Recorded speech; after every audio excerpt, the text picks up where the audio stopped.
หลายคนสอบถามมาเนาะว่าบูชานะครับบวงสรวงแม่มุกวันนี้นาคเผือกคุมคำชะโนดเนี่ยมื้อนี้เนี่ยได้อิหยังแน่หั้นนะนะครับเพราะว่ามีเจ้าภาพเจ้าศรัทธาเนี่ยเพิ่นตั้งจิตตั้งใจนะครับอยากจะไหว้แม่มุกวันนี้นาคีเผือกนะครับงูเผือกแห่งคุมคำชะโนดโดยให้อาจารย์กรคำลำโขงนะครับแล้วก็อาจารย์ยะลงนี่เป็นตัวแทนที่จะน้อมนำถวายเครื่องสักการะหลายท่านหลายคนนี่ถามมาคักนะครับว่า ได้หยังแหน่ได้หยังแหน่สิดานะครับในพิธีบวงสรวงนี่เป็นจั่งใดสินะเอาบรรยากาศมาให้เบิ่งเอาบรรยากาศนะครับมาให้พิจารณา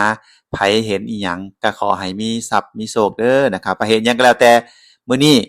ขอให้แม่มุกมณีนาคเผือกแห่งกลุ่มคำชะโนดเนาะเปิดทางเปิดดวงให้กับทุกผู้ทุกคนปิงปองกะพิจารณาเอาเด้อนะครับขอให้เปิดทางสิ่งดีๆการงานการเงิน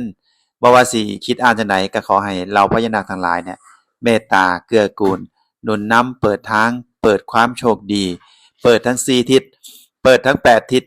เปิดทุกทิศทุกทางเปิดสิ่งดีๆนะครับขอให้พญางูเผือกพญานาคเผือกแห่งคุมกำเนิดนี่เปิดประสิทธิให้กับทุกผู้ทุกคนสา